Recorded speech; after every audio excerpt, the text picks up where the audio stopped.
De nos jours, les tsunamis tuent des milliers de gens et ravagent tout sur leur passage.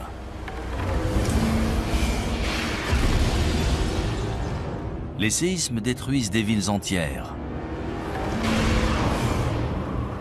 Et les ouragans dévastent le paysage, entraînant des centaines de morts et des milliers de réfugiés dans leur sillage. Il y a toujours eu des catastrophes naturelles sur Terre. Ces catastrophes peuvent-elles réellement effacer toute trace de notre existence, y compris l'art, l'architecture et la technologie? Non seulement c'est possible, mais c'est ce qui se produit inlassablement. D'importantes catastrophes naturelles ont très bien pu détruire d'anciennes civilisations sans en laisser de traces. On pensait avoir évolué naturellement du statut de chasseur-cueilleur vers des sociétés plus complexes, mais ce n'est pas si évident que ça. Récemment, des scientifiques ont trouvé des traces de cultures antiques prospères, des milliers d'années plus anciennes qu'on aurait pu l'imaginer. Que leur est-il arrivé? Comment ont-elles disparu? Et est-ce que cela pourrait se reproduire? Depuis toujours, les éléments imposent leurs lois aux habitants de la Terre. L'humanité est condamnée. Sommes-nous vraiment destinés à disparaître de la surface de la Terre?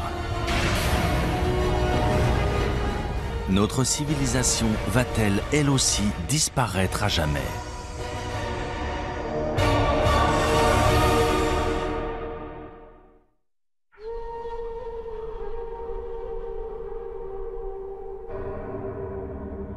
Le désert Roub al-Khali en Oman. Ce territoire menaçant et désolé de la péninsule arabique est indiqué sur les cartes sous le nom de quart vide.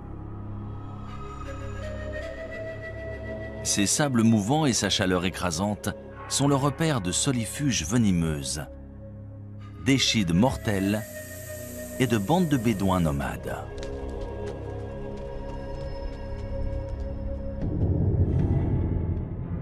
Mais si l'on en croit d'anciennes légendes, cette région était très différente.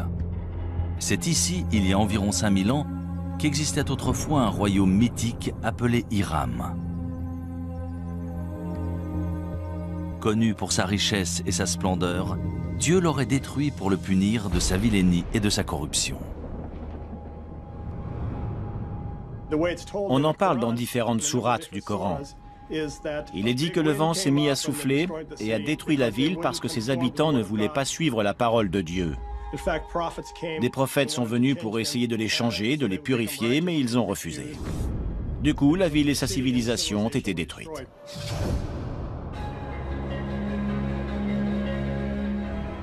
Pendant des siècles, historiens et explorateurs ont cherché des preuves de l'existence d'Hiram. Mais il faudra combiner technologie spatiale et archéologie traditionnelle pour enfin réussir à prouver qu'Hiram est bien plus qu'un mythe. En 1983, Nicholas Clapp, archéologue amateur, adresse une étrange requête à la NASA qui donne lieu à une expédition commune dans la péninsule arabique. Il venait de lire qu'on pouvait utiliser un radar imageur pour cartographier des rivières souterraines en Égypte.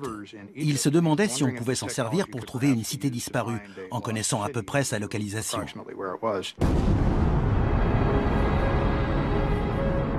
Transportée à bord de la navette Columbia, cette technologie appelée radar imageur spatial fonctionne comme un appareil de radiographie souterrain.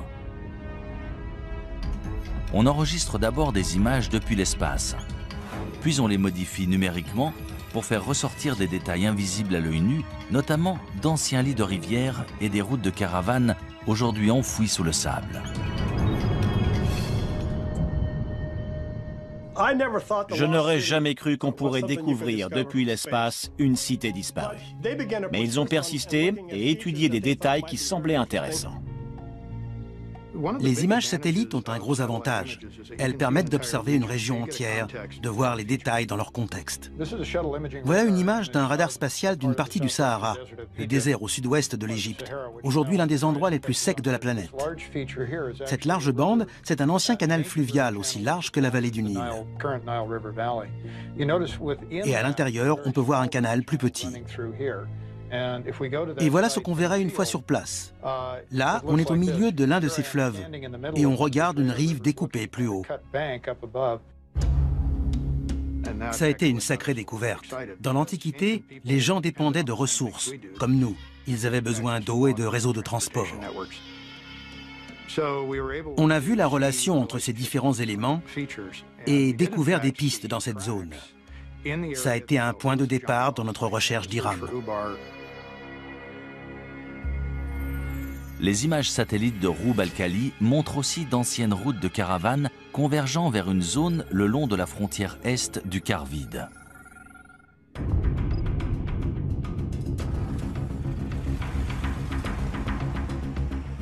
On s'est servi d'un GPS, technologie inconnue du grand public à l'époque, ainsi que du système de navigation de l'hélicoptère.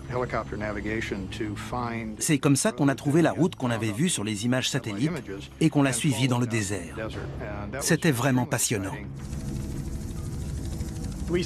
On a décidé d'atterrir dans cette zone, près d'une sorte d'immense colline et d'un puits ou d'une source. Une fois sur place, je n'en revenais pas. Il y avait des bâtiments. Ça correspondait à la première section d'une place antique faite en pierre avec des murs et des bâtiments. Et il y avait des poteries un peu partout. Ensuite, on a identifié un nombre de lieux qui semblaient importants encore aujourd'hui. Et l'un d'eux était en fait le site d'Iram.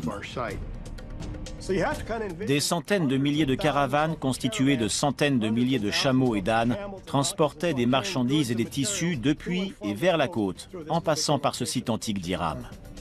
C'était un comptoir où se rassemblaient les caravanes de chameaux avant de traverser le désert.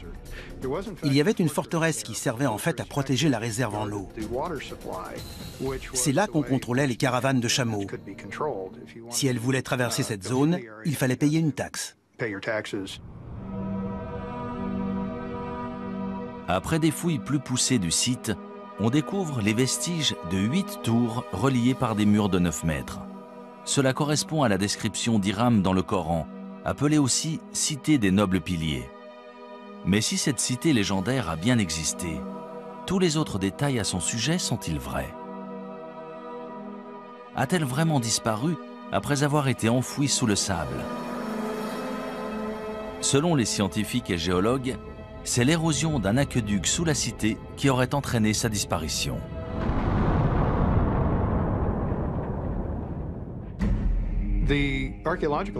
Si l'on en croit les preuves archéologiques autour du site, lorsque les réserves en eau ont diminué, la forteresse s'est effondrée dans un entonnoir et les gens ont fui. Beaucoup sont morts. Les légendes anciennes relatent le même sort étrange. Mais un tel événement peut-il réellement avoir éradiqué un peuple entier? Peut-il vraiment avoir détruit toute trace d'une culture, d'une langue et d'une civilisation?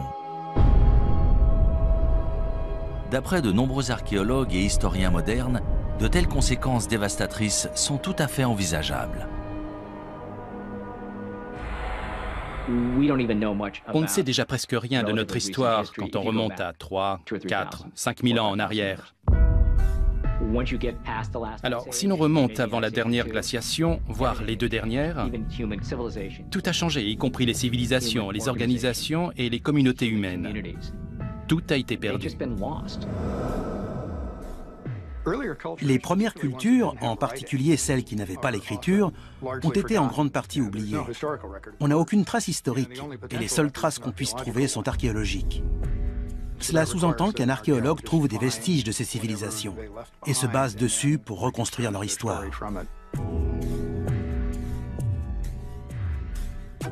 Pendant des décennies, on a supposé que les humains existaient depuis environ 200 000 ans.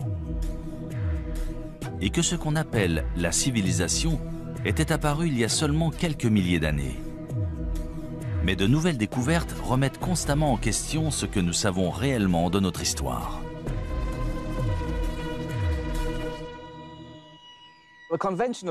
On dit qu'une civilisation naît en même temps que les premières villes et les premiers écrits. C'est ce qui est arrivé entre 3000 et 5000 ans avant Jésus-Christ en Mésopotamie, soit à l'Irak aujourd'hui. C'est à ce moment-là qu'on est passé de groupes de chasseurs-cueilleurs à une société agraire, c'est-à-dire à des gens capables de faire pousser leur nourriture. C'est ce qui a permis de rester à un endroit précis. Et c'est avec cette sédentarisation de l'humanité qu'on a commencé à parler du concept de civilisation.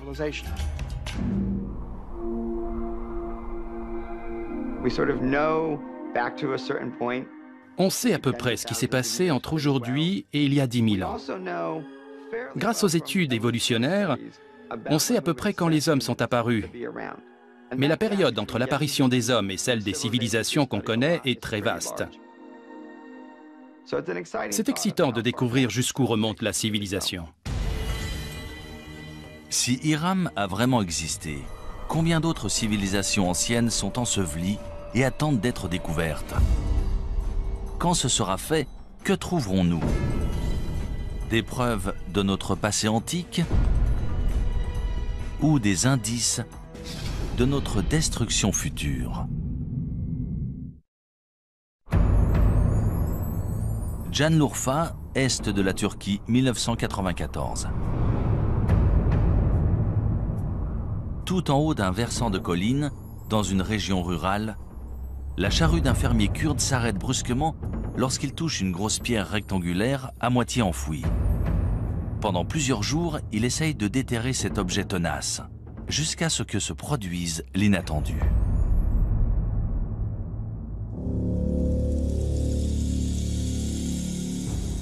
Le fermier découvre des traces de formes étranges sculptées dans la pierre. Très vite, sa découverte attire sur le site des équipes d'archéologues venus du monde entier.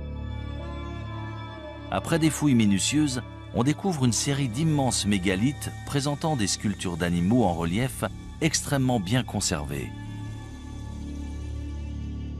Sangliers, renards, bétail et de nombreux oiseaux, la plupart venant d'autres régions. Ces dessins sont magnifiquement exécutés. Certains lions sont absolument incroyables. C'est un site extraordinaire.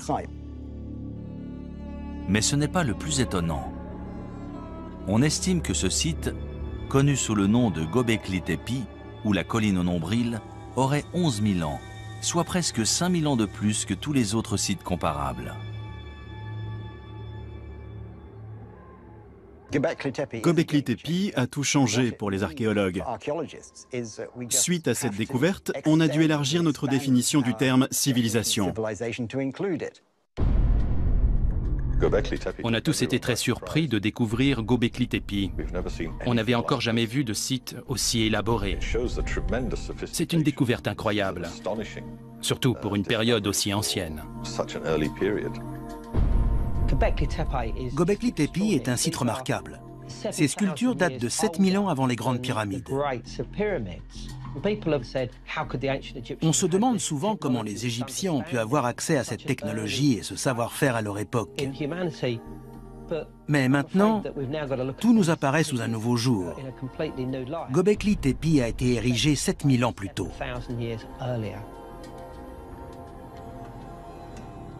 Récemment, l'imagerie radar du site a permis de révéler un gigantesque complexe présentant plus de 20 grandes structures ovales. Chacune est composée de colonnes mégalithiques en forme de T, ainsi que de 4 piliers sculptés en calcaire, reliés par des murs d'1,80 m et disposés dans un cercle mesurant entre 10 et 30 mètres de diamètre. Ils avaient tout organisé, tout prévu. Ils ont réussi à mobiliser des ouvriers et à entretenir ce site qui a ensuite été visité pendant de très longues années. Chaque pierre devait peser entre 15 et 20 tonnes, certaines même entre 40 et 60 tonnes. Quand on pense à l'organisation que ça a dû nécessiter, C'est tout simplement remarquable. De toute évidence, il devait y avoir des centaines, voire des milliers de personnes impliquées dans ce projet. Mais qui a construit Göbekli Tepe? Et à quoi servait cette structure? Göbekli Tepe a tout bouleversé. On pensait avoir évolué naturellement du statut de chasseur-cueilleur vers des sociétés plus complexes, mais ce n'est pas si évident que ça. D'après l'archéologue in situ Klaus Schmidt, il s'agit d'un centre régional majeur. Le site est très impressionnant et sur place, on a l'impression d'avoir le monde à ses pieds. Selon certains archéologues, les tribus nomades du néolithique parcouraient de grandes distances pour atteindre Göbekli Tepe et participer à des fêtes rituelles. Selon d'autres, ces ruines seraient celles d'un temple, voire d'un lieu de sacrifice. Ils devaient se rassembler pour une sorte de cérémonie religieuse. Ces ruines sont forcément un sanctuaire ou un centre religieux. Ce ne sont ni des maisons ni des tombes. On dirait un lieu de cérémonie. Selon de nombreux chercheurs, Göbekli Tepe aurait été utilisé pendant presque 2000 ans. Mais 7000 ans avant Jésus-Christ, les cercles de pierre auraient été enfouis et abandonnés intentionnellement. Pourquoi ? Pourquoi enterrer cet incroyable complexe composé d'au moins 20 structures différentes, voire plus? D'après moi, quelque chose a changé et ils ont dû partir. Et le meilleur moyen d'abandonner le site, c'était de tout enfouir. On n'abandonne pas tout comme ça. Ces sites sont si importants, si sacrés que lorsqu'on les quitte, on les recouvre pour les protéger. Et ensuite, on reconstruit par-dessus ou à côté. C'est le cas ici. On a la preuve qu'ils ont recouvert intentionnellement ces temples avant d'en bâtir un autre ailleurs. Ce n'est pas si simple. Il faut remettre ça en contexte. C'était la toute fin de la dernière période glaciaire, une ère de grands changements. On a des preuves qu'une catastrophe a eu lieu à cette époque sur le continent américain, probablement suite à l'impact d'une comète ou d'un astéroïde. On en a trouvé des preuves un peu partout dans le monde. C'est à cette époque que Göbekli Tepe a été construit. On aimerait savoir pourquoi. A priori, il s'est passé quelque chose qui les a poussés à le faire. Une catastrophe planétaire suite à l'impact d'une comète ou d'un astéroïde? Est-ce cela qui aurait forcé les habitants de Göbekli Tepe à abandonner ce site? Ou est-ce en réponse à cette catastrophe que le site a été bâti comme temple et lieu de recueillement?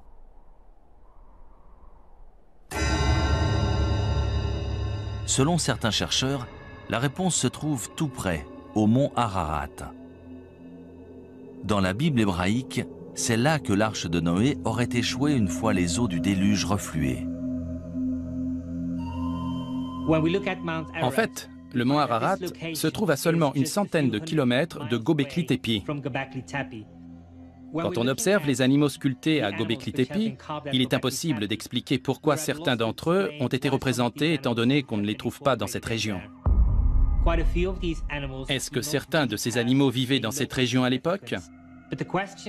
Et dans ce cas, d'où venaient-ils? Si l'on en croit la mythologie, il s'agirait des animaux de l'arche de Noé. On a beaucoup étudié les origines du déluge. Ce récit existe un peu partout dans le monde. Il existe une version ojibwé, une version amérindienne, une version chinoise, et on en parle dans la mythologie grecque et la mythologie hindoue. Il est tout à fait possible que des événements réels aient inspiré la mythologie et les légendes. Ces récits du déluge parlent peut-être de vrais déluges.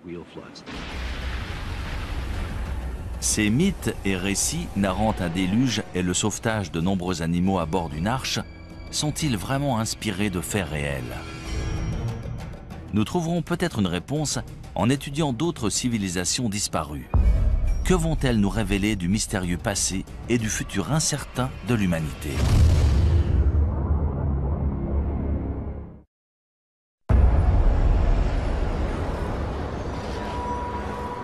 « 26 décembre 2004, Sumatra en Indonésie. Un gigantesque séisme sous-marin de magnitude 9,1, dont l'épicentre se situe au cœur de l'océan Indien, génère un tsunami dévastateur. En quelques minutes, il fait plus de 230 000 morts et plus de 2 millions de réfugiés.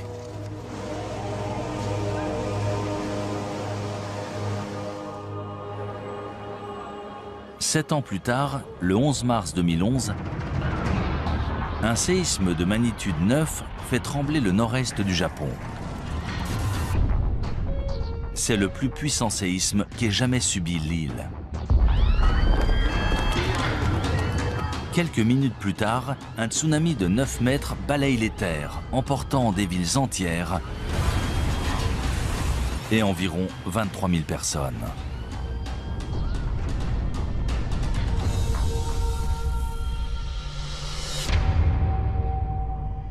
Si des villes modernes conçues en prévision de telles catastrophes peuvent être emportées en quelques minutes, c'est peut-être ce qui est arrivé à de nombreuses civilisations antiques, aujourd'hui disparues.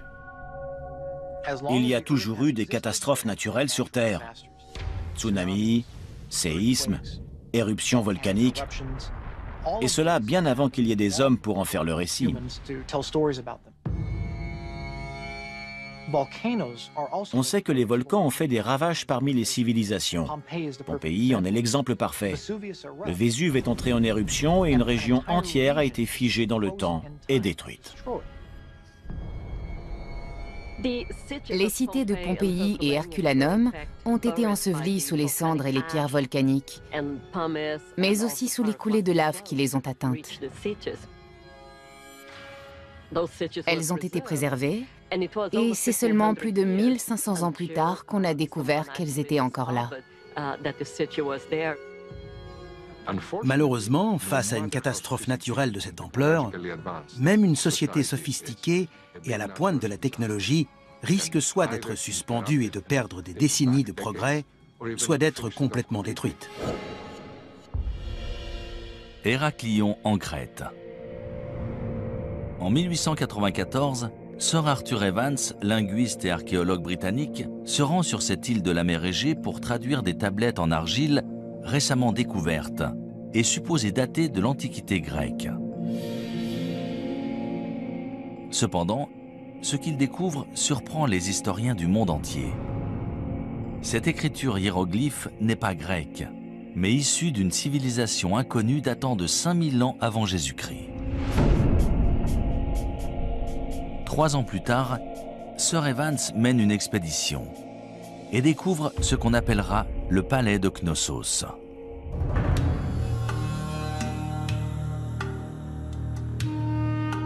D'après les archéologues, l'imposante structure contenait autrefois des pièces richement décorées, de l'eau courante, chaude et froide, et même des toilettes en intérieur. Sir Evans nomme les bâtisseurs du palais les Minoens, en hommage au roi mythologique Minos de Crète. Lors de l'âge de bronze, la civilisation minoenne était toute puissante dans l'est de la Méditerranée. Elle avait une immense flotte et faisait commerce avec pratiquement tous les peuples du bassin méditerranéen. La société de la civilisation minoenne en Crète a été la première à développer des palais très sophistiqués, avec des cours pour tenir des cérémonies, des fresques et une architecture très élaborée. De nos jours, on considère les Minoens comme la première grande puissance en Méditerranée. Ils ont régné entre 2500 et 1600 avant Jésus-Christ. Mais comment un peuple si puissant et avancé a-t-il pu disparaître ainsi?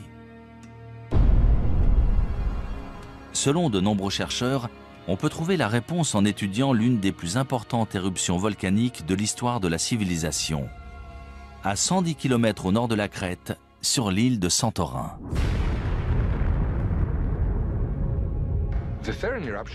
L'éruption de Santorin s'est déroulée en 2 ou 3 phases sur plusieurs jours, voire plusieurs semaines. On pense que les habitants de l'île ont détecté des signes qui les ont avertis, vu qu'on n'a pas trouvé de squelette à Santorin, contrairement à Pompéi. Les habitants de Santorin ont eu le temps de s'enfuir. En revanche, les habitants de Crète ne s'attendaient pas à ce que l'éruption ait de telles conséquences chez eux.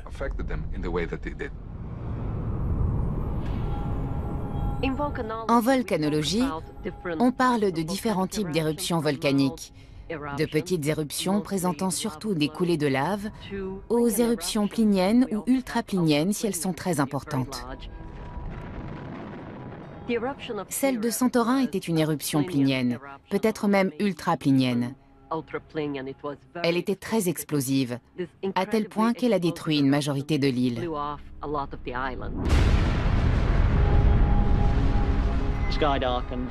Le ciel s'est assombri, le panache volcanique s'est propagé, envoyant des cendres jusqu'à l'île de Rhodes et le sud-ouest de la Turquie. Dans les autres directions, on pouvait entendre les explosions au loin, au fur et à mesure que l'éruption progressait. Tout laisse à croire que la violente éruption volcanique de Santorin a généré un énorme tsunami qui s'est abattu sur les villes portuaires de la Crète. Voici une reproduction de la mer Égée dans l'est de la Méditerranée et du volcan de Santorin. On va voir ce qui s'est passé juste après l'éruption du volcan. Tout d'abord, on a ce qu'on appelle une vague de remblayage suite à l'effondrement de la caldeira du volcan. Ça crée un trou dans la mer. Ensuite, la vague commence à se propager et se dirige vers la Crète, là où vivaient les Minoens. Voilà la vague initiale, elle commence à se propager. Là, c'est la Crète, et dans 20-25 minutes, la vague l'atteindra. Quand elle s'est abattue sur la Crète, la vague mesurait entre 4,50 m et 9 mètres de haut.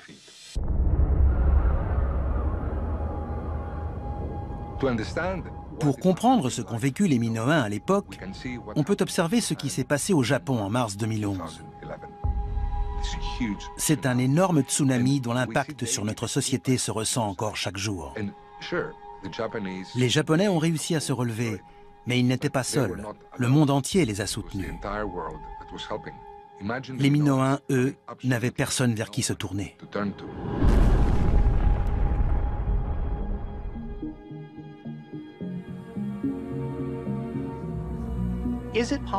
Est-il possible qu'une civilisation ait existé, ait été détruite, puis qu'une autre civilisation ait vu le jour au même endroit, ignorant tout de celle qui l'a précédée? C'est une théorie fascinante qui entraîne bien des hypothèses. Du coup, de nombreuses personnes se demandent s'il n'y a pas eu une civilisation sur Terre bien avant toutes celles déjà connues, mais dont on ne saurait absolument rien.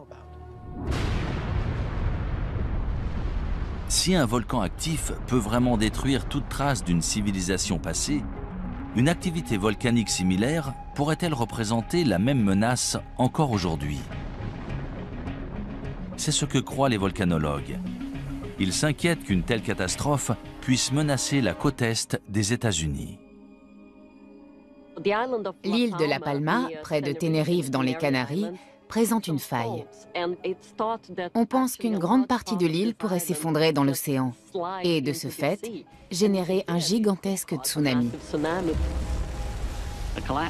L'effondrement d'un volcan dans les îles Canaries, le Cumbre Vieja ou La Palma par exemple, pourrait entraîner des dommages sur 20 000 km de côte, de Terre-Neuve jusqu'à la côte est des États-Unis, en passant par les Caraïbes et le nord du Brésil.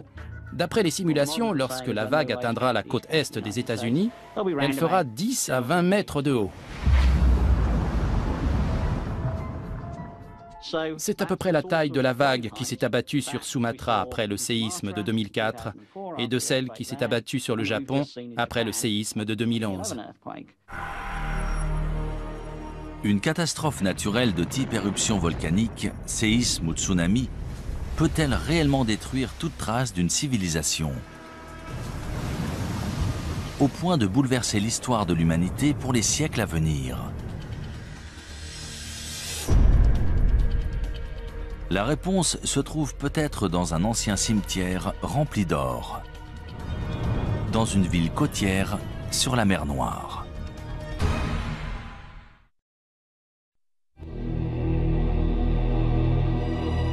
Varna en Bulgarie. Pendant des siècles, cette ville balnéaire de la mer Noire a attiré voyageurs et commerçants en provenance d'Europe et du Moyen-Orient. Au IIe siècle avant Jésus-Christ, les Romains ont profité des sources chaudes locales pour construire une immense série de bains publics. Mais ni les visiteurs, ni ses habitants ne connaissaient le secret enterré sous la ville. Un secret qui, une fois révélé, changerait l'histoire européenne à jamais. Ça s'est passé à la fin de l'automne 1972. Il y avait un site de construction en cours dans la zone industrielle de Varna. Ils creusaient pour installer des câbles électriques. Retcho Marinov, conducteur d'excavateur, creuse une tranchée d'1,20 m de profondeur lorsqu'il tombe sur ce qu'il pense être d'anciens artefacts en cuivre. Il les rapporte chez lui pour les mettre en sécurité. Quelques semaines plus tard, un habitant du village lui a dit que ces objets étaient très intéressants. Le directeur du musée de Dalgopol est venu chez lui et lorsqu'il a vu tous ces objets, il n'en croyait pas ses yeux. Le lendemain, des archéologues du musée de Varna, parmi lesquels Alexander Minchev, retournent sur le site de construction et sont stupéfaits de leur découverte.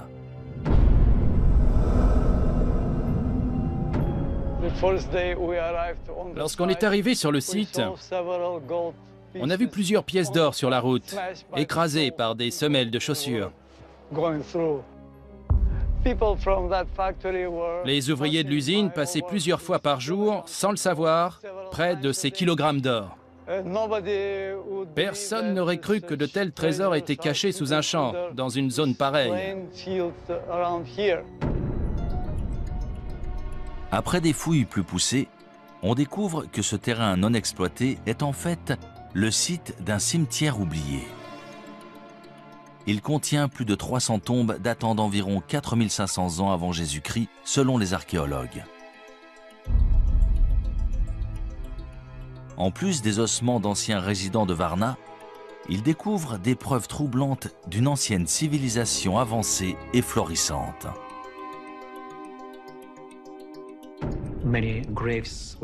On a trouvé de nombreuses tombes avec des ossements humains. Les corps étaient dans différentes positions, principalement avec la tête orientée vers le nord-nord-est. Et ils étaient enterrés avec leurs ornements et leurs armes.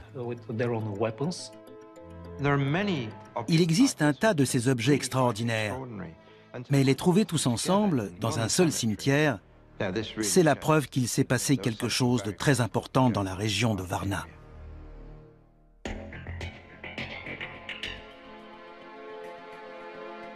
On a trouvé à l'intérieur de ces tombes plus de 15 000 artefacts à la conception élaborée, notamment des haches en cuivre et une grande quantité de bijoux en or et en jade.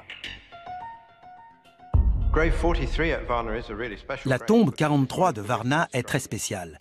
C'est l'une des plus abondantes. On y a trouvé un corps d'homme entre 40 et 45 ans et des objets incroyables, notamment un préservatif en or. C'était un symbole de puissance sexuelle, de pouvoir du mâle et de fertilité. D'un côté, on a ce préservatif, et de l'autre, une masse en or qui est un symbole politique. On n'avait encore jamais vu nulle part ailleurs cette combinaison de symbolisme politique et sexuel. L'or, c'est un signe de statut. C'est un matériau très rare, qui brille et ne se ternit pas, qui est durable. C'est pour ça qu'il est signe de haut rang social et qu'on l'exhibe. Les archéologues ont trouvé des objets en or dans de nombreuses tombes, la majorité concentrée seulement dans une poignée d'entre elles. Suite à la découverte inattendue de Varna, les historiens ont découvert les premiers Européens sous un nouveau jour. Dans les peuplements que l'on connaît, qui datent de 1000 à 2000 ans avant Varna, on a trouvé des objets, souvent très beaux, mais rarement liés au rang social. Il n'y avait pas autant de différences entre les familles. Ici, sur 300 tombes, il y en a 8 incroyablement riches. C'est une concentration importante.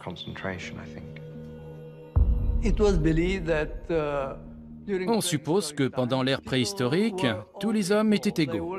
Ils travaillaient ensemble, partageaient leurs récoltes.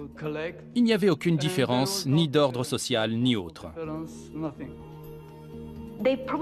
Ils étaient sûrement comme nous.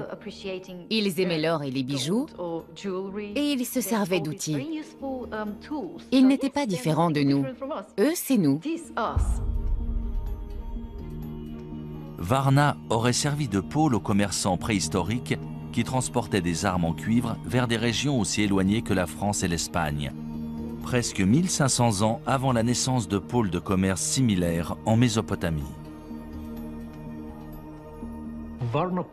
Varna est aussi associé à l'armement, la guerre et les batailles. On a trouvé un grand nombre d'armes dans ces tombes.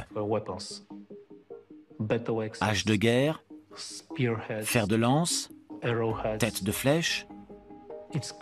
Puissance et guerre vont toujours de pair. C'est évident. Avant la découverte de Varna, on connaissait des sociétés très complexes dont on sait aujourd'hui qu'elles datent de l'âge de bronze. Stonehenge est l'une de ces sociétés complexes. Mais Varna date d'au moins 3000 ans avant Stonehenge. La civilisation a mis énormément de temps à se développer. On pensait avoir trouvé tous les marqueurs en Égypte, en Mésopotamie et en Crète. Mais Varna existait bien avant cela. L'aube de la civilisation européenne a commencé ici, sur ce site. Et pendant des milliers d'années sous ce sol, l'histoire a conservé ses secrets. Je n'arrive pas à imaginer ce qui serait arrivé si on n'avait pas trouvé Varna, si tous ces objets étaient encore sous nos pieds. Pourtant, un mystère subsiste. Comment la population de Varna a-t-elle disparu vers 4100 avant Jésus-Christ? On a la preuve qu'à la fin du 5e millénaire, probablement vers l'an 4200 avant Jésus-Christ, il y a eu un important changement climatique. Le niveau de l'eau a augmenté et les températures sont devenues plus élevées. De ce fait, les conditions agricoles se sont détériorées. Est-ce qu'un changement climatique, sûrement à l'origine de sécheresses et de famines, pourrait avoir causé la disparition de Varna? Récemment, des fouilles archéologiques au Moyen-Orient nous ont fourni de nouvelles informations. D'après de nombreux archéologues et spécialistes, ces découvertes vont nous permettre de résoudre le mystère entourant la disparition de Varna et d'autres cités disparues. Mais d'autres se basent sur des preuves différentes, plus incroyables encore. Celles des catastrophes naturelles et des cataclysmes de proportions mondiales, voire nucléaires. Des preuves qui impliquent que le temps nous est compté.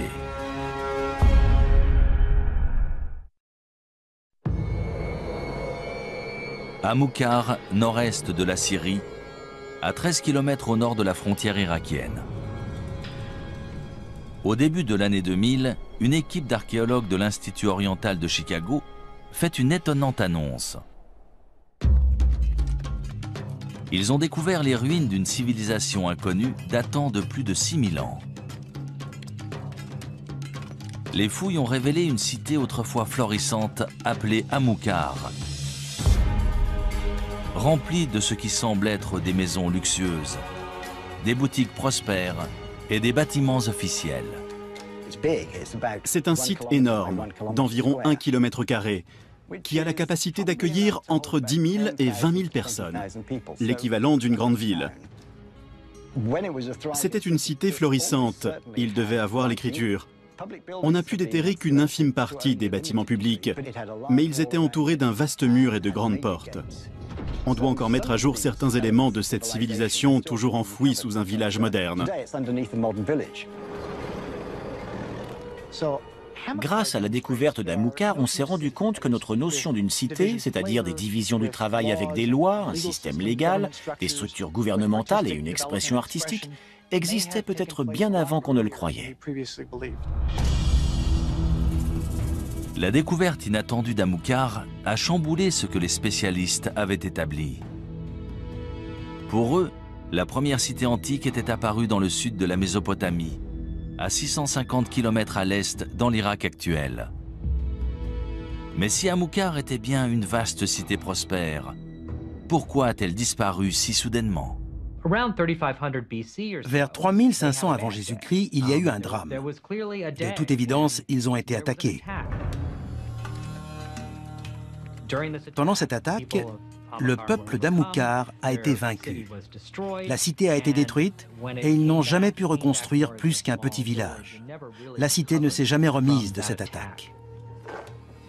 Une partie de ce peuple du 4e millénaire avant Jésus-Christ a été décimée. Lors du dernier décompte, on avait une douzaine de squelettes.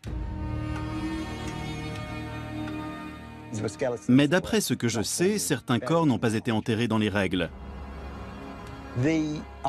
Qu'une guerre ait détruit ce site, ça me semble plutôt convaincant.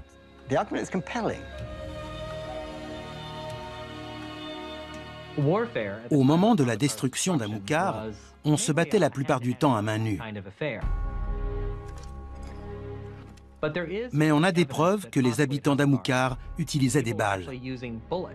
Pas des balles de revolver, évidemment, plutôt des projectiles avec des frondes. C'est une hypothèse controversée mise en avant par les archéologues d'Amukar. Dans tous les cas, lorsque la cité a été détruite, le combat a fait rage et la cité a péri dans les flammes.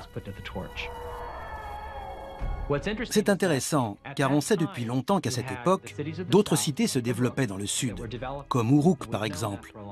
Mais aujourd'hui, on a de nouvelles preuves que des cités comme Amukar créaient leur propre civilisation en parallèle.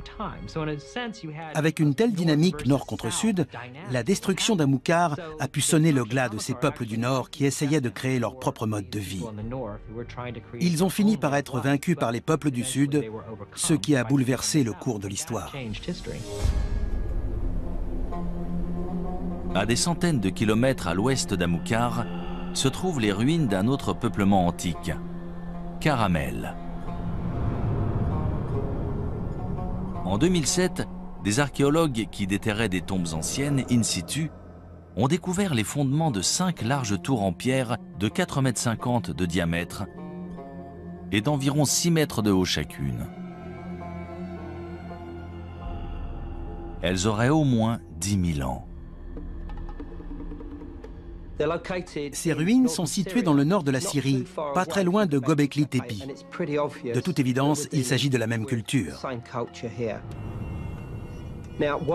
Nous ignorons pourquoi ce site a été construit. Tout laisse à penser qu'il s'agissait de défense. Il devait sûrement faire face à des prédateurs, animaux ou humains. À quoi servaient ces tours? Est-ce qu'elles faisaient partie d'une forteresse? S'agissait-il de tours de guet ou avaient-elles une autre utilité? Honnêtement, on n'en sait rien. Caramel, dans le nord-ouest de la Syrie, est un site important. C'est la toute première preuve de structure permanente en pierre, datant de 2000 ans avant ce que l'on pensait être la structure permanente la plus ancienne dans la cité de Jéricho. Avec la découverte de Caramel, on a abandonné l'idée que l'évolution depuis le néolithique a été un processus unique. Je peux vous nommer de nombreux autres sites où l'on a trouvé des cultures locales distinctes, chacune très élaborée, mais différentes les unes des autres. Il n'y a pas eu un seul grand développement. Il y en a eu tout un tas, certains plus réussis que d'autres. Pour la plupart des spécialistes, Caramel et Amukar ont été détruites par des armées venues du sud de la Mésopotamie. Dans l'Antiquité, il y avait énormément de conflits. Je ne parle pas de guerre mesquine et irréfléchie. Il s'agissait d'agrandir des cités, de s'approprier plus de territoires et de subordonner plus de villes pour taxer plus de résidents. Ces guerres territoriales sont-elles la seule cause de la destruction de ces grandes cités antiques? Depuis peu, une autre théorie infiniment plus hasardeuse a vu le jour. Caramel et Amilcar ont peut-être été victimes d'une étrange et spontanée explosion nucléaire. En 1972, des scientifiques du Gabon en Afrique découvrent des traces d'un événement nucléaire au cœur d'une mine d'uranium. On sait que les réacteurs nucléaires génèrent des déchets. En mesurant la quantité, on peut dire de quand ils datent. Et c'est comme ça qu'on a découvert qu'ils remontaient à 2 milliards d'années. Il y a un réacteur nucléaire dans le Soleil, à l'origine de toute vie. Mais pourrait-il y en avoir un sur Terre? Après tout, dans les années 50, on se demandait s'il était possible de créer un réacteur nucléaire naturel dans l'écorce ou le noyau terrestre. L'uranium-235 est notre principale source de réacteurs à fission nucléaire. C'est assez commun, plus que l'or. Sur l'échelle des larges éléments qui peuvent se diviser, celui-ci est relativement courant et peut être extrait. Pour créer une réaction nucléaire, il faut surtout 2 choses. Un uranium suffisamment dense et de quoi ralentir les neutrons. Le mieux pour ralentir des neutrons et obtenir une réaction en chaîne, c'est l'eau. Et dans cette zone d'Afrique de l'Ouest, il y avait la parfaite combinaison avec juste ce qu'il faut d'eau et d'uranium suffisamment dense pour obtenir un réacteur nucléaire. Avec un réacteur naturel, on peut engendrer une catastrophe de l'ordre de celle de Tchernobyl. 1 degré de radiation qui pourrait affecter la santé des gens. Si de l'uranium venait à alimenter un réacteur nucléaire naturel, cela engendrerait une fission nucléaire, et c'est ce qu'on veut éviter à tout prix. Dans tous les cas, ça serait sous terre. Ça aurait les mêmes effets qu'un volcan. Donc, ce serait bien une catastrophe naturelle. Selon certains scientifiques, une telle explosion nucléaire aurait balayé toute vie à des centaines, voire des milliers de kilomètres autour du site du dépôt d'uranium. Si cela s'est produit en Afrique de l'Ouest, pourquoi pas ailleurs? Peut-être même à Amilcar. Quand on sait que c'est arrivé à un endroit précis il y a environ 2 milliards d'années, on se dit qu'il y a forcément d'autres endroits, en particulier sous terre, où l'on n'a pas bien cherché. À mon avis, peu de gens croient que ces civilisations ont disparu suite à d'importantes catastrophes naturelles. Combien ont disparu il y a 20 ou 30 000 ans et dont on ignore encore tout? On ne se concentre que sur les civilisations des 5000 dernières années. On ne sait rien au-delà de l'histoire chinoise ou égyptienne.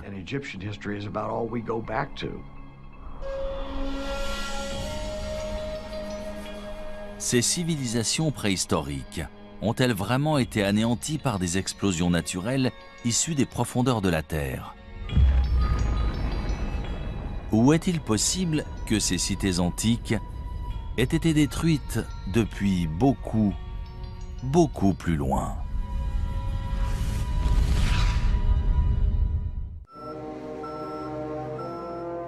« 21 décembre 1968. Mission Apollo 8 de la NASA. Dirigée par le commandant Frank Borman, c'est la première fusée habitée à atteindre la Lune.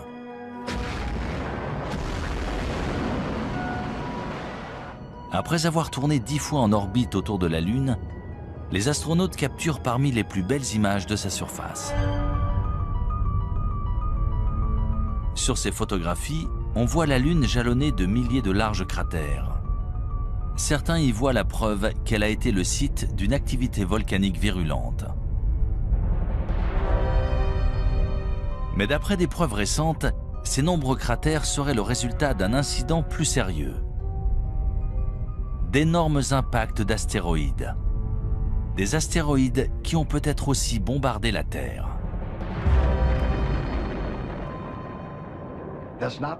Ce n'est pas un homme sur la Lune, mais des cratères. Et au cours de l'histoire de la Lune et du monde, de nombreux autres objets ont probablement touché la Terre, puis la Lune. Mais on n'en sait rien.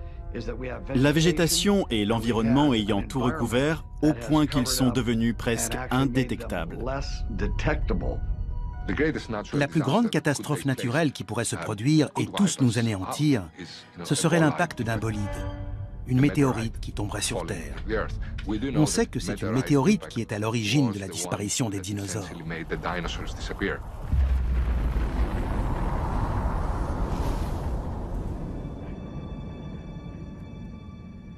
Nous voici au bord du météore cratère, site célèbre d'un impact de météorite dans le nord de l'Arizona. Le cratère a été formé il y a 50 000 ans lorsqu'un astéroïde d'environ 45 mètres de diamètre est entré dans l'atmosphère à environ 42 000 km/h. Il a frappé le sol avec une force équivalente à celle de 1000 bombes atomiques.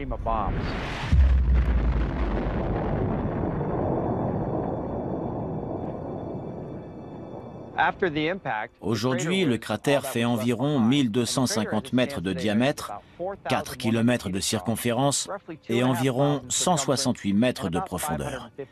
Pour résumer, si l'on plaçait le Washington Monument au fond du cratère, la pointe de l'obélisque serait au même niveau que les bords du cratère. S'il se produisait un tel événement dans un endroit aussi peuplé que la ville de New York, par exemple, on estime que personne ne survivrait dans un périmètre de 16 km.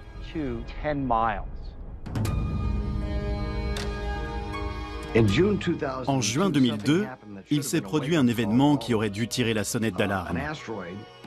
Un astéroïde de la taille d'un terrain de football est passé entre la Terre et la Lune, à un tiers de la distance qui nous sépare de la Lune. Il a fallu qu'il nous dépasse pour qu'on sache qu'il était là. S'il avait atterri dans le Pacifique, il aurait pu balayer le sud de la Californie avec un tsunami. Un objet d'un incroyable pouvoir destructeur a frôlé la Terre et on ne s'en est rendu compte qu'après son passage. On ne peut pas laisser ce type de menace passer inaperçue à l'avenir. En 2005, la NASA a commencé à suivre les plus gros astéroïdes connus risquant de heurter la Terre. C'est ce qu'on appelle des objets géocroiseurs. Un objet géocroiseur est soit une comète, soit un astéroïde progressant dans l'espace proche de la Terre. Techniquement, c'est un objet qui peut se trouver à 45 millions de kilomètres de l'orbite de la Terre et dont la taille peut varier entre une balle de golf et un pâté de maison, voire plus. Même si de nombreuses météorites de la taille d'une balle de baseball entrent tous les jours dans notre atmosphère, ils se désintègrent dans la haute atmosphère. Seuls les astéroïdes d'au moins 30 mètres de diamètre risquent de frapper la surface de notre planète. Le dernier astéroïde le plus dévastateur a frappé la Terre le 30 juin 1908 au-dessus de la rivière Tunguska, en Sibérie russe.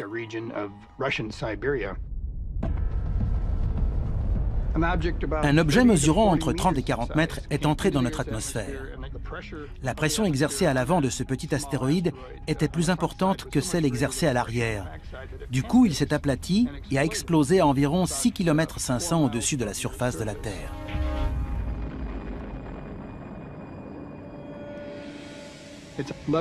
Des arbres sont tombés sur 2000 km². C'est une région inhabitée. Il n'y a donc pas eu de blessés, mais des rennes sont morts, des arbres se sont renversés et il y a eu de nombreux dégâts. On parle d'environ 5 mégatonnes d'énergie, soit 385 fois l'énergie générée par la bombe d'Hiroshima à la fin de la Seconde Guerre mondiale. Même si l'impact d'un météore de la taille d'un terrain de football aurait des conséquences dévastatrices, les scientifiques redoutent surtout des objets encore plus gros. Il y a environ 1000 astéroïdes d'1 ou 2 kilomètres, voire plus, dans l'espace près de la Terre. Un impact de ce type entraînerait des conséquences planétaires. Et ce n'est pas le pire. La poussière et les débris projetés dans l'atmosphère plongeraient la Terre dans le noir. Sans oublier les pluies acides et les tempêtes de feu causées par les débris s'abattant sur notre planète. En plus de la poussière, la suie stopperait la photosynthèse, indispensable aux plantes. Et bien sûr, aux animaux se nourrissant de ces plantes. En cas d'impact d'astéroïdes, le plus problématique seraient les effets secondaires. Lorsqu'on parle d'impact d'astéroïdes ou de météores, on parle d'objets qui pourraient annihiler non seulement des populations d'organismes vivants, mais des civilisations entières, comme ils l'ont fait par le passé. Ces dernières années, l'équipe d'observation des objets géocroiseurs de la NASA a élargi ses recherches pour inclure des objets de plus de 140 mètres de diamètre. L'un d'eux, un astéroïde de 300 mètres de large nommé Apophis, devrait approcher la Terre en 2029. Apophis est très gros. Il a été découvert en 2003 et pendant un temps, on pensait qu'il allait heurter la Terre. Il y avait une chance sur 37 qu'il nous heurte en 2029.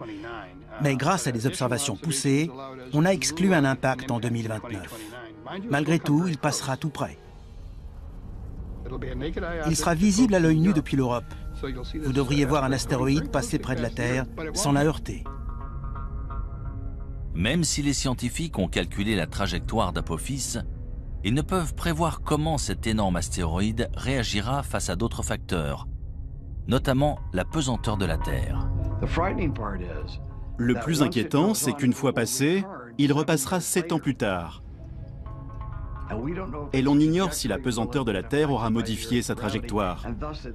Il pourrait donc revenir pour heurter la Terre.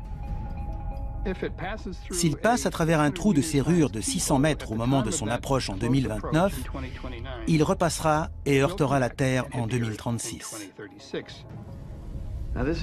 Il n'est pas assez gros pour détruire notre planète, mais suffisamment pour causer des centaines de milliers, voire des millions de morts, s'il frappe au mauvais endroit.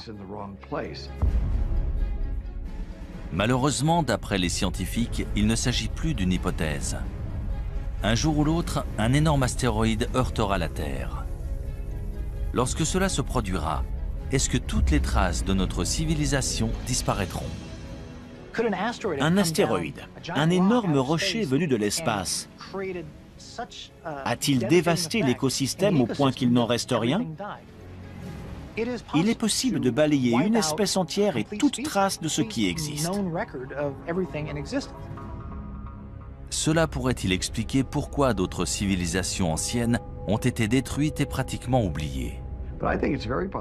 Il est très possible que des civilisations anciennes aient été détruites par des objets géocroiseurs qui nous ont heurtés.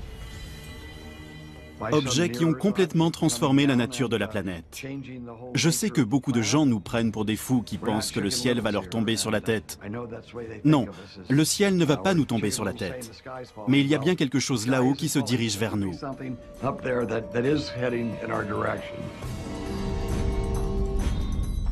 Si un météore heurte la Terre de notre vivant, que pourrons-nous entreprendre pour minimiser ces ravages? Sommes-nous suffisamment préparés pour ne pas perdre les siècles d'avancées technologiques dont l'humanité peut se vanter? Ou sommes-nous plus vulnérables que nous ne le pensons?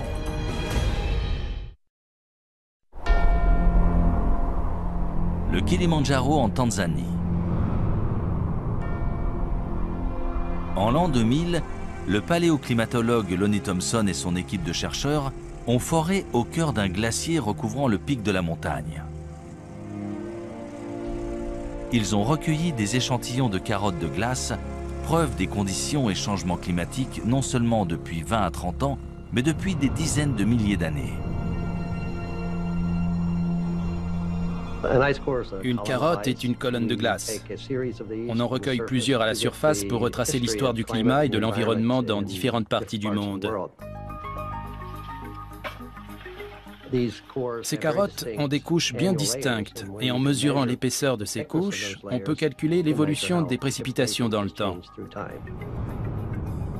Les bulles d'air préservées dans la glace retracent l'histoire de la composition de notre atmosphère.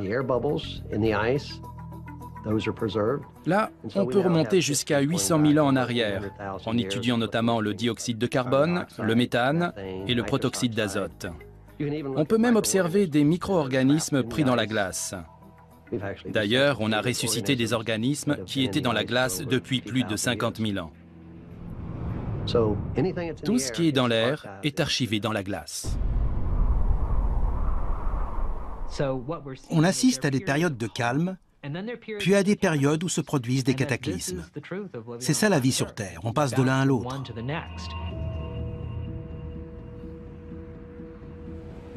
Stockées dans ces immenses congélateurs à l'Université d'État de l'Ohio, voici les carottes de glace que Lonnie Thompson a recueillies dans des glaciers du monde entier.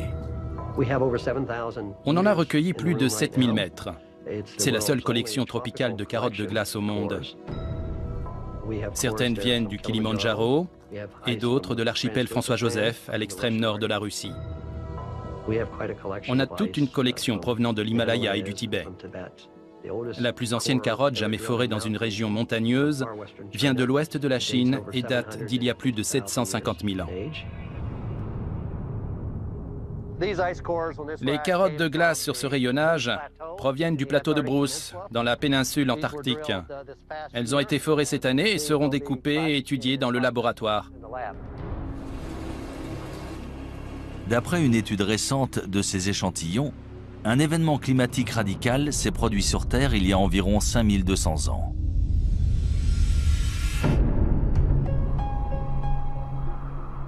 Ce changement soudain coïncide avec l'émergence de nombreuses nouvelles civilisations en Asie et au Moyen-Orient. Il semblerait qu'il y ait eu un renouveau partout dans le monde, mais on ignore pourquoi. Pourquoi c'est arrivé à ce moment-là? Pendant 100 000 ans, on avait une vie heureuse de chasseurs-cueilleurs. Et soudain, les choses ont changé. Qu'est-ce qui a entraîné ce changement? Il faut chercher un dénominateur commun. Et ce qui semble relier toutes ces sociétés agraires, c'est le climat.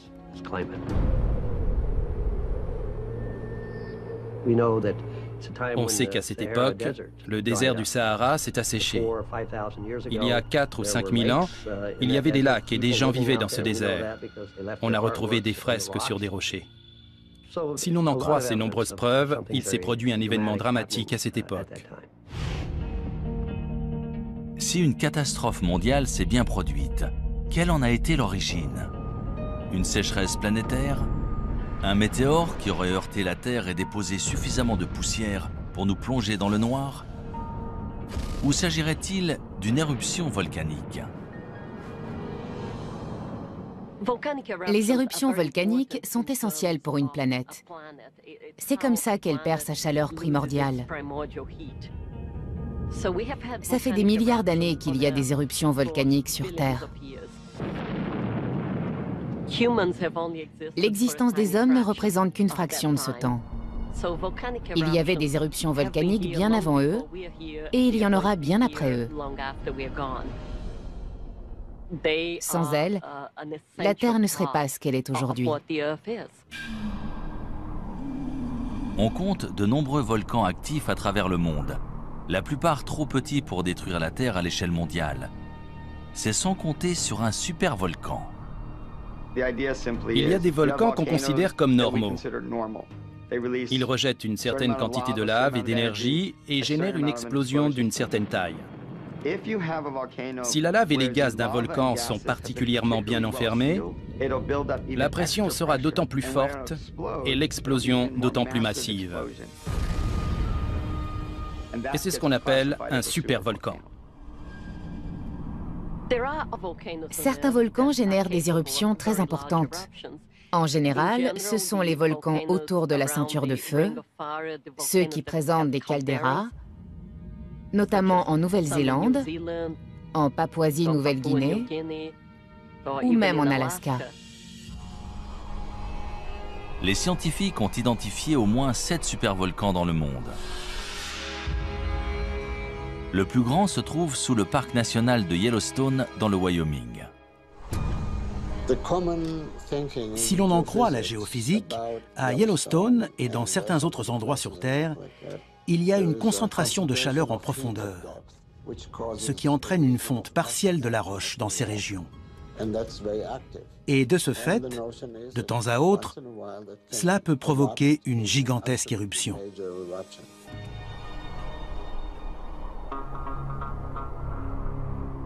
D'après les scientifiques, la plus récente éruption à Yellowstone s'est produite il y a environ 600 000 ans. On ignore quand Yellowstone entrera de nouveau en éruption. On n'a aucun moyen de le savoir. Quand on prédit le temps ou un événement géologique, il y a toujours une marge d'erreur. On ne peut jamais savoir quand ça va précisément arriver. Yellowstone est un volcan relativement jeune. Il est entré en éruption pour la première fois il y a 2,5 millions d'années. Géologiquement parlant, c'est jeune. Ce serait terrifiant si Yellowstone donnait de nouveau une éruption catastrophique. Ce serait du jamais vu. À côté, une éruption du mont St. Helens, c'est ridicule. Cela entraînerait un changement climatique sur toute la planète. La température moyenne de la Terre chuterait et l'ouest des États-Unis serait ravagé. Tout serait recouvert de cendres. Il n'y aurait plus d'agriculture. Et ça durerait un moment. Cette éruption bouleverserait notre civilisation. La cendre et les gaz toxiques émis lors d'une grosse éruption pourraient créer un brouillard qui plongerait la planète dans le noir pendant plusieurs années. Dans l'obscurité, les récoltes et les animaux mourraient, condamnant les hommes à mourir de faim. Si Yellowstone explosait aujourd'hui, vu que nous sommes de plus en plus nombreux, les conséquences de l'éruption seraient beaucoup plus grandes que par le passé. 7 millions de personnes voient le jour chaque mois à travers le monde. C'est du jamais vu. Notre planète est vulnérable. Nous ne sommes pas prêts. Notre société moderne est aussi fragile que ces sociétés antiques de grande envergure. Il y a énormément d'habitants, on se repose sur les ressources de la Terre et à force de les utiliser de manière si intensive, on les détériore. Pour beaucoup, notre société est au bord de l'effondrement. Les hommes sont des êtres très dépendants par nature. On a tendance à l'oublier dans notre société actuelle, mais il existe des forces bien plus puissantes que nous. Ces forces ont toujours été là et ont déjà bouleversé des cultures et des civilisations par le passé.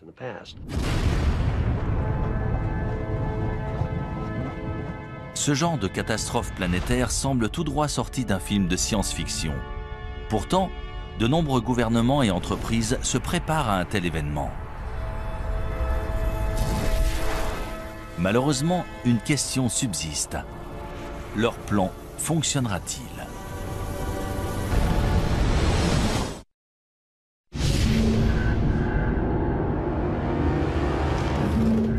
Selon les scientifiques, notre planète a déjà subi plusieurs extinctions par le passé. Suite à ces événements, le nombre de plantes et d'animaux s'est vu réduit à quelques spécimens. Mais si notre civilisation devait soudain s'éteindre, est-ce que toute notre culture et notre technologie disparaîtraient ?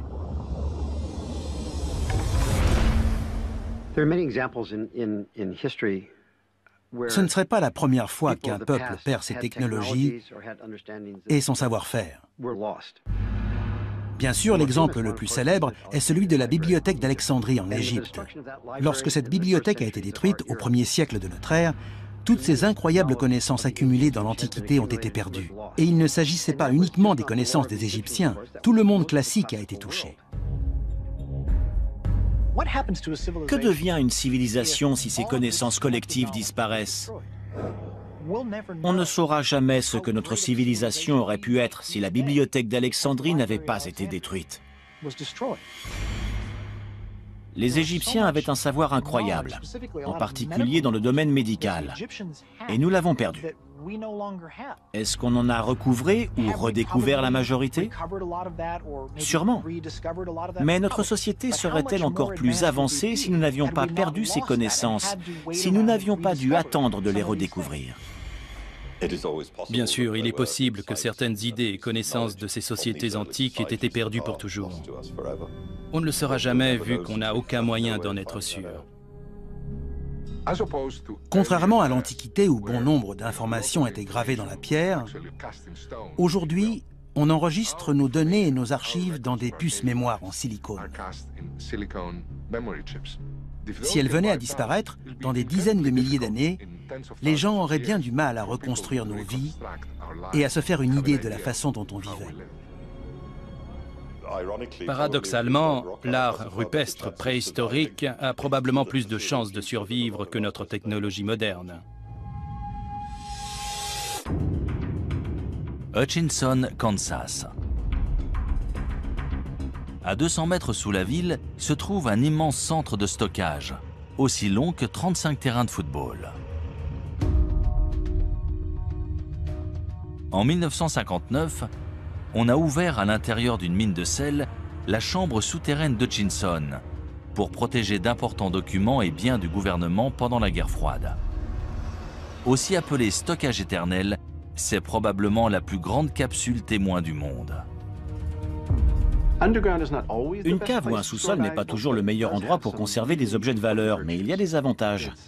La température est stable et les réactions chimiques responsables de la dégradation des objets dépendent justement des changements de température.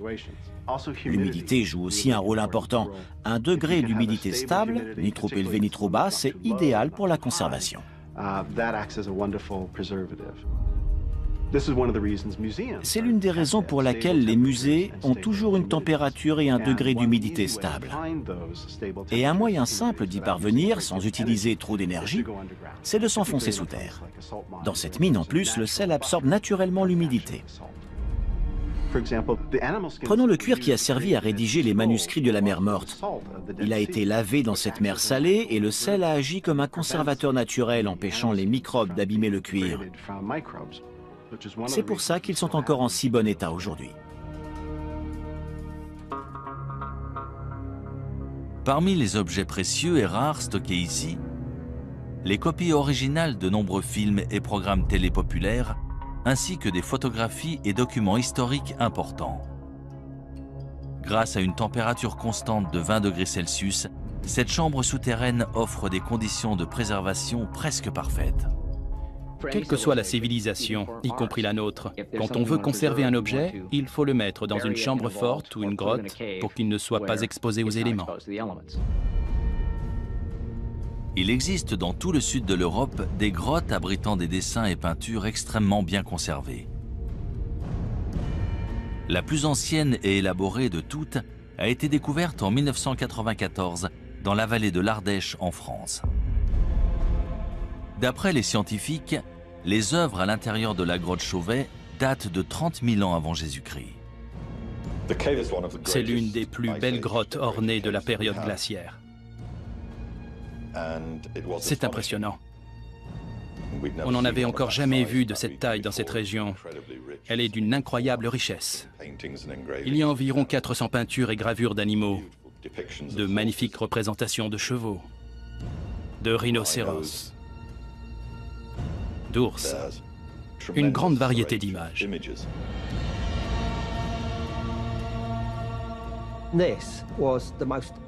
Ces représentations d'animaux sont tout simplement remarquables. Elles auraient leur place dans une galerie d'art actuelle.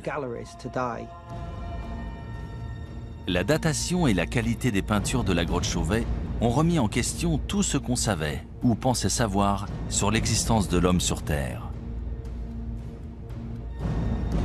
Elles sont considérées comme les plus anciennes œuvres d'art créées par l'homme. Le plus intéressant, c'est qu'il s'agit d'Homo sapiens qui ont tenté de représenter des idées et pensées abstraites sur les murs d'une grotte, bien avant l'invention de l'écriture et bien avant n'importe quelle définition de civilisation. Pourquoi ont-ils fait ça?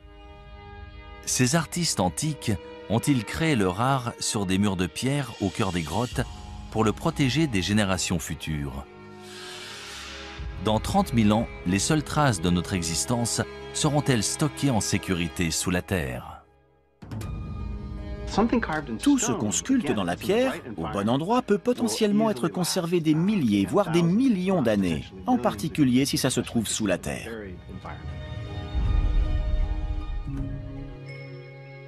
C'est sur une île norvégienne isolée, à 1300 km au sud du pôle Nord et à presque 125 mètres au cœur d'une montagne de grès, que se trouve la réserve mondiale de semences du Svalbard.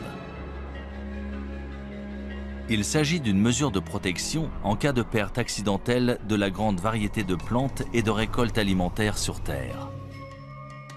Plus de 20 millions de graines sont stockées ici. Les graines sont stockées dans une mine de charbon abandonnée, transformée en une réserve stabilisée. Certaines graines peuvent survivre très longtemps, d'autres ont besoin d'être plantées, de pousser et d'être de nouveau récoltées. Ce n'est pas un environnement statique. Ici, les graines sont constamment renouvelées et échangées contre des graines issues d'autres réserves dans le monde.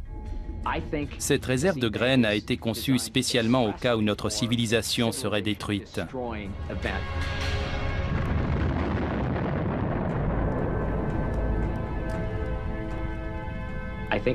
C'est un moyen de s'assurer que s'il reste des survivants, ils pourront reconstruire notre société.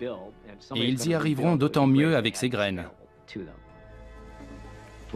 Ce qui fait de l'homme un être unique, c'est sa capacité à réfléchir au passé, au présent et aussi à l'avenir. On réfléchit souvent à ce qu'on voudrait léguer à nos petits-enfants. C'est un moteur pour la plupart des gens. Même les premiers hommes ont sûrement pensé à enterrer ou mettre quelque chose en sécurité pour les générations futures.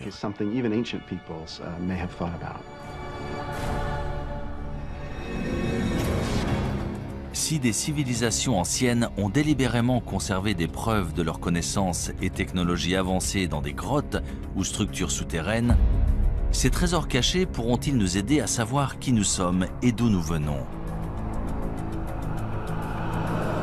Et surtout, quel pourcentage de notre civilisation survivra dans le futur? Pouvons-nous réellement disparaître de la planète sans laisser de traces?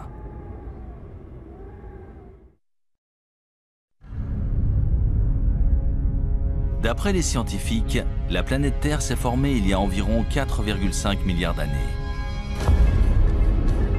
Pourtant, selon de nombreux spécialistes, l'humanité n'existe que depuis 200 000 ans. Pourrait-il se tromper? Des civilisations humaines ont-elles existé sur Terre il y a des centaines de millions d'années avant de disparaître sous la surface de notre planète sans laisser de traces? C'est probablement le cas, vu que la préhistoire humaine se mesure en millions d'années et que la civilisation, elle, se mesure en dizaines de milliers d'années. Il y a un trou, peut-être un type de civilisation qui nous a échappé. Tout semble indiquer que certaines civilisations très anciennes ont simplement disparu sans laisser de traces. 1 million d'années, même 100 millions d'années pour nous, c'est seulement une fraction de la durée de vie de la Terre. Il y a 100 millions d'années, des dinosaures vivaient sur Terre. Et si d'autres formes de vie existaient avant eux, il y a 1 milliard d'années? On n'a aucun moyen de le savoir et donc aucun moyen de dire « non, ça n'est jamais arrivé ». Si la Terre a bien subi une catastrophe planétaire, qu'est-il arrivé à la race humaine? Que se passerait-il si notre civilisation tout entière était balayée par une gigantesque éruption volcanique? Si l'atmosphère devenait toxique et qu'on mourrait tous, est-ce qu'on devrait de nouveau apprendre à faire du feu? Combien de temps ça nous prendrait? Seuls les habitants des régions les plus reculées survivraient. Ils redeviendraient des chasseurs-cueilleurs jusqu'à ce qu'ils arrivent à reconstruire une civilisation des milliers d'années plus tard. Si des civilisations passées ont bel et bien disparu, est-il possible que des traces de notre société moderne se retrouvent enterrées sous terre et finissent par être oubliées? Prenons l'exemple de Tchernobyl. On voit bien à quelle vitesse ces constructions modernes se sont délabrées. Regardez ces traces. En seulement 50 ans, la majorité de cette infrastructure s'est énormément détériorée. Imaginons qu'on nous demande de quitter New York, de l'abandonner là, tout de suite. Dans 1000 ans, elle serait ensevelie sous des débris, sous l'eau. La plupart des bâtiments se seraient effondrés depuis longtemps. Allons encore plus loin, disons dans 10 000 ans. Je doute que quelqu'un arrive à reconnaître quoi que ce soit. Il faudrait vraiment savoir ce qu'on cherche pour le trouver. Parmi les rares vestiges de la technologie humaine, il restera peut-être l'un de ces résidus les plus dangereux, les déchets nucléaires. Le plus dangereux dans ces déchets, c'est la radiation. L'avantage avec les matériaux radioactifs, c'est qu'ils se désintègrent et disparaissent naturellement. L'inconvénient, c'est que pour la plupart, ça prend des milliers ou des dizaines de milliers, voire des millions d'années. Il faut absolument concevoir une zone de stockage sûre qui les contiendra pendant très longtemps. Le traitement des déchets radioactifs issus de la création d'armes et de l'énergie nucléaire est sujet à controverse. On doit bien s'en débarrasser quelque part sur Terre. On a donc prévu de les enterrer profondément dans le sol. C'est la solution géologique au problème des déchets nucléaires. Le département de l'énergie des États-Unis a engagé une équipe de spécialistes qui étudie des sites de traitement des déchets nucléaires aux côtés d'ingénieurs. Ils espèrent concevoir un signe d'avertissement universel que les prochaines générations pourront comprendre pendant au moins 10 000 ans. Ils doivent imaginer tout un concept pour prévenir les gens et les avertir du danger. Il faut concevoir une tradition qui sera perpétuée et transmise de génération en génération, et maintenir cet avertissement pour protéger les gens des déchets nucléaires. Le concept envisagé présente un immense terrassement pour entourer le site entier. Une fois terminé, la berme mesurera 10 mètres de haut et 30 mètres de large. Le projet comprend également une série de balises en granit mesurant chacune 7,50 m de haut et ornées d'avertissements gravés dans différentes langues. Cet ensemble de signes d'avertissement énigmatiques peut-il être efficace? Ou sera-t-il aussi mystérieux et indéchiffrable que les sculptures de Göbekli Tepe ou les mégalithes de Stonehenge? On ne va pas dessiner une tête de mort dessus. Ce sera absolument pas parlant dans 500 ans. Quelle sorte de phrase peut-on écrire? Ne creusez pas ou faites demi-tour? C'est très compliqué. Dans la longue histoire de notre planète, l'activité humaine représente moins de 1% de ces 4,5 milliards d'années de vie. Mais sommes-nous simplement des grains de sable, des résidents temporaires voués à être oubliés d'ici 100 000 ans ou même moins? Je pense que les êtres humains seraient capables de s'exterminer. On pourrait détruire la race humaine, mais on ne peut pas détruire la Terre. Elle était là bien avant nous et elle sera toujours là bien après nous. Si chaque trace de notre civilisation peut être détruite aussi facilement, comment les historiens peuvent-ils être sûrs que tout ce que nous vivons ne s'est pas produit auparavant?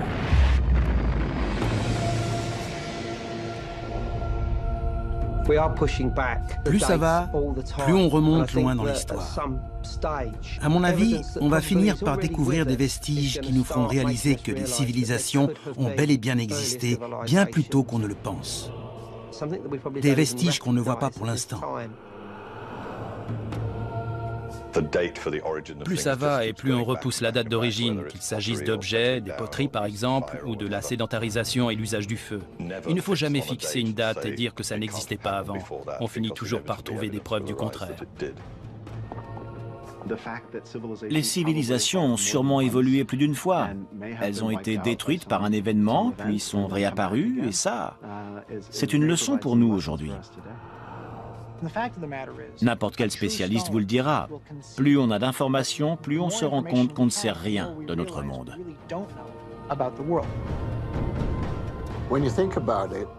Quand on y pense, les traces écrites qu'on a de ce passé lointain sont si infimes qu'en fait, on ne sait presque rien.